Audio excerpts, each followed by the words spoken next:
Today, we'll be talking about something culturally pervasive in the Philippines, the art of indirect communication. You see, Filipinos are sensitive to other people's feelings and they don't want to offend generally. So we traditionally are non confrontational. Of course, there's an exception like somebody wearing red, but and how do we do that? We're using indirect communication. We Mhm. use nonverbal cues, gestures, humor to diffuse tension. Sometimes we use it to save faces.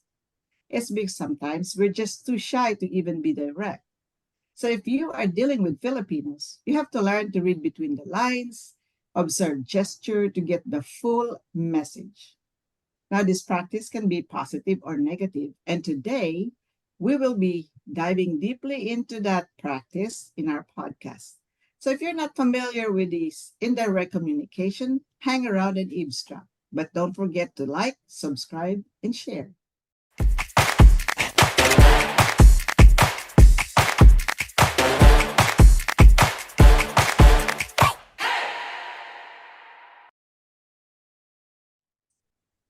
Hello, everyone. Welcome to Usapang Walalam.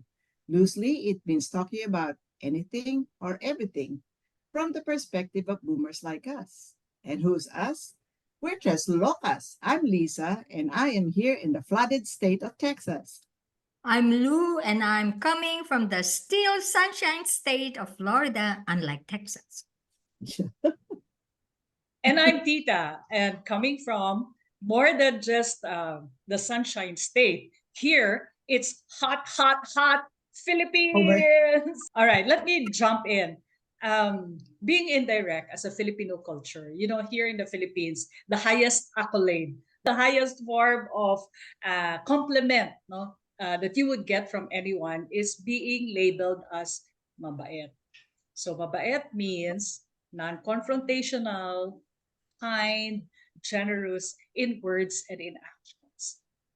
Passive, Now, in other words. let me just put Soccer. that. It could be also passive aggressive, no? And it would be also very difficult um, to confront that person and say, "Oh, why are you not saying anything? Oh, do you have anything to say?" Like even to say Salita. that, yeah, even to say that to the other person is a form of confrontation. It's like you're looking for a fight. It's very difficult, especially when in a work situation. For example, you're discussing performance with an employee, and you say these are the things that you might need to improve on as far as your performance is concerned. And most likely, the response that you're going to get is, "Okay, I'll try." I'll try. Serious. Do it. Just don't try. Just do it. But I'll try is middle of the road. And I think it also means I don't agree with you. Exactly, exactly. But Indirectly. in there, but the person will not actually say that, no. Like I don't agree, or I have a different way of doing it, or can I do it my own way? You will never ever hear that from a staff. For the boss, it really puts you in a situation where you don't know whether it got through. Did I get through him? Did he Yeah. get it? Did he understand? And okay, conversely, here in the Philippines, if you want to be direct, we have an often used phrase that goes, um, "Hoy, bumusina ka ha bago ka magsalita." Or bubusina muna ako ha. So which means you have to announce, you have to have a preamble to say, uh, let me just put my thoughts on the table, or let me just say my piece. So it's a very diplomatic way of being straightforward, but you have to have a preamble. That's the difference here. Mhm. Because I think here you may be the boss, but it's a team approach. Mhm. So the boss and the last person are really not this. And There's no and hierarchy. and I think Yes. the guiding principle in the US is freedom of speech. You know, that Yeah. in itself, rank is not an issue. You have something to say, you say it. everybody's free to express his own opinion. In the Philippines, hierarchy, pakikisama, which is collegiality, um, being part of the team, conformity. People put a lot of value on conformity. If And you're a also non respect. We just, respect, yeah. too much respect for the authority, Mm-hmm. for the elders, Mm-hmm. to the point that sometimes you just hold on to what your thoughts are, That's which true. You does don't not help, question which them. does not help discussion and understanding of each other. And the bad part about this is if they don't like or they don't agree with the person talking to them, they'll just nod and then turn around and, "Oh, I don't like what you say." Yeah. And so you that's know, why we say the real meeting happens after the meeting. You know what I mean? Yeah. Like there's the yes, meeting in front of you, it's overt. And then he asks for any questions, any none, opinions? None. none. But Yeah. when the meeting is adjourned and everybody starts filing out of the room, then the real meeting happens either around the water cooler or in the cafeteria. My Mm-hmm. take on that is that that attitude, it really hinders progress. It really wastes time. It wastes time. And That's true. then, so you don't reach your goal. And you have to be used to opinions because, if you express an opinion, you have to take it. You have to be able to take it. Mhm. And That to sometimes me, it's that to me is really a very bad attitude, I think. It took me a while to remove that attitude. But once I did, I'm never going back. Yeah, that's the difference between, like in my case, I'm treading two different cultures.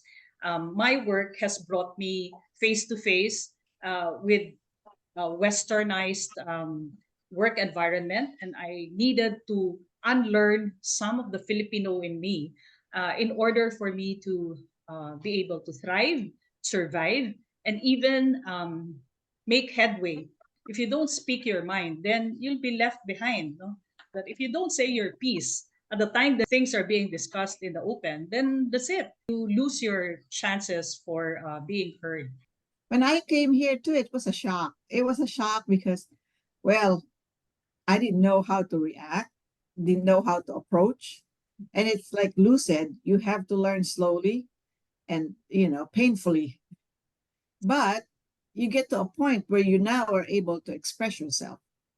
Now, going home and discussing that with peers and friends, you really have to still, even if they're longtime friends, you still have to be careful because if you're direct, it's it's taken sometimes as offensive instead of just being open and frank because nobody's used to being open.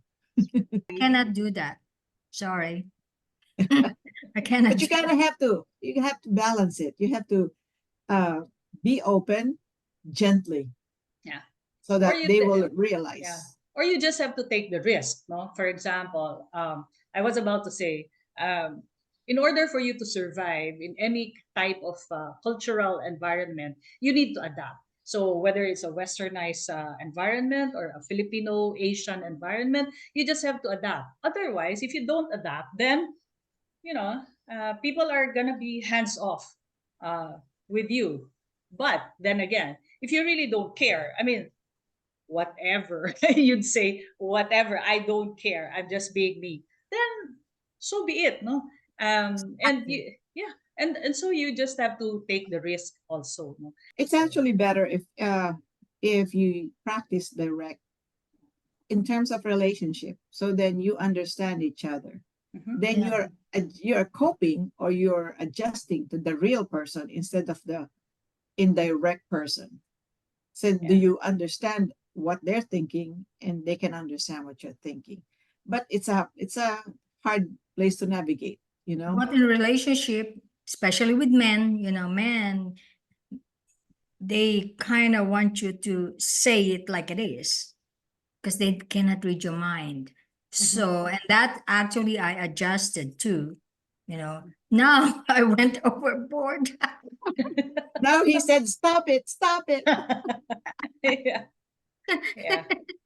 But Yeah, but, the men here in the Philippines are just as indirect as the women are. No? So there's really no distinction whether you're male or female. In the Philippines, being indirect is it's an acceptable way of doing things, no, or interacting. As a matter of fact, if you are too direct, then they would say you're so tactless, no, taklesa, taklesa ang tawag sa'yo, no? So Or fresh.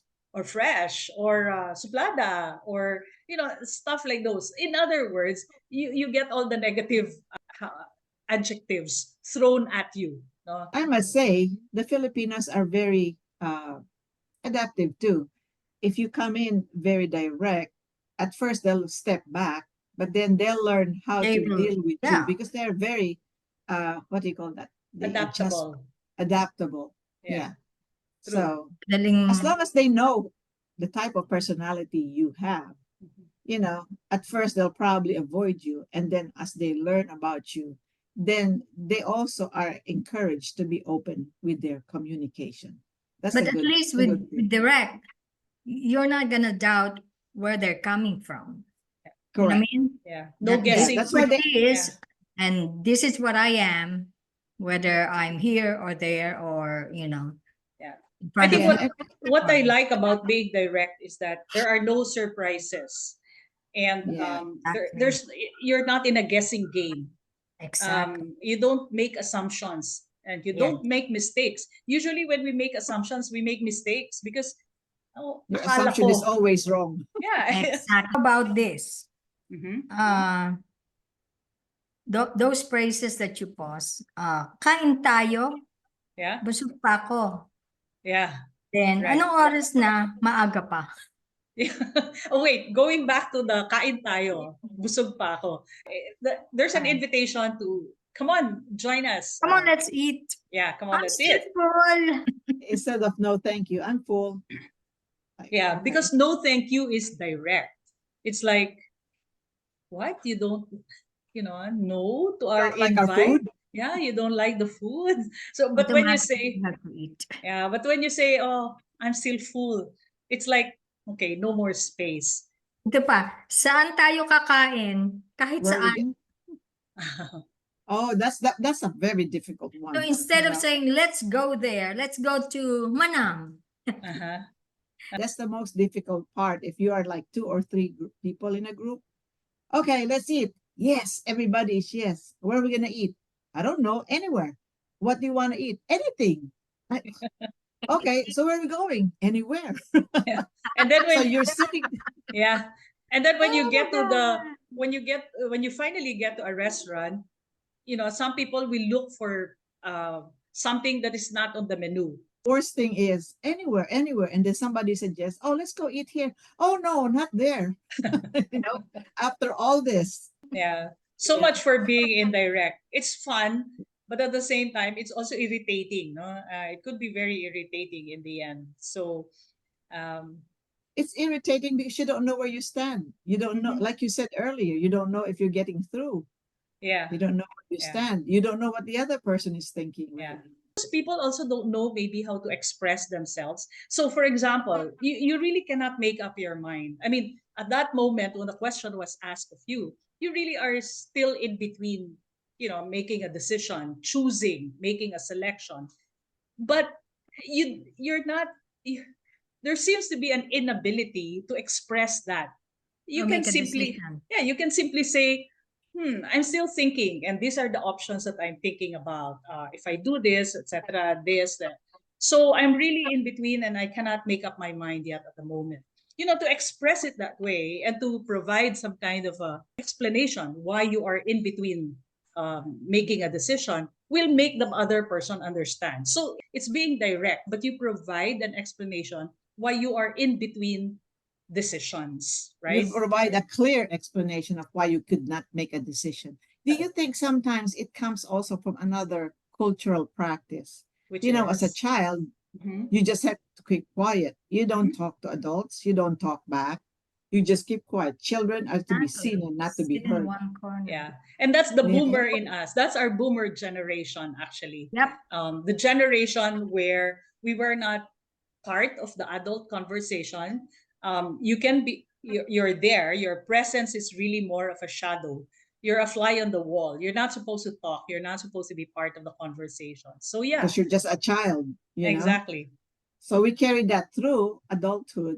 And Mm-hmm, mm-hmm, sometimes, as not the boss, as an employee, you still have that mm-hmm. parent child, reaction that Right. you just can't express yourself. Right. Oh, Um, too now I much, know. yeah, too much value being put on hierarchy. So authority figures, parents, boss, Leaders. leaders, they're the ones who have the who have the floor. They're the ones who can express their thoughts, their feelings. But you don't have the position, you don't have the rank. It's beyond You your just pay have to grade. obey. Yeah, You just have to obey. yeah. That's why I left my first boss. Afterward, no, I'm Yeah. going on my own. Good for you. So from this short discussion that we've had, a short conversation about Filipinos being indirect. Well, one, it's not just the Filipinos who are indirect. As a matter of fact, I'd like to call on all Asians because it's an Asian culture, no? Varying degrees of being indirect. I think what sets the Filipino indirectness apart is that in the Philippines, there's always a hint of humor in it. So that makes it very Filipino. And from our discussion, we've also mentioned that there's actually an upside and a downside to being indirect. At the end of the day, you really just need to navigate the cultural environment that you are operating in. Stemming from childhood, the Filipino nature of being indirect is his way of interacting with the world. Less talk, less mistakes. You're the boss. If I assert myself, I might be labeled tactless or worse, too aggressive, fresh, antipatico. Indirectness, it seems, is a common trait among most East Asians. What sets the Filipino apart, though, is the element of humor. So instead of saying, sorry, can't get to class or work because of bad weather and heavy flooding, the Pinoy would rather pose it as a question and let the authority decide on the matter. And that is the Filipino way of being indirect.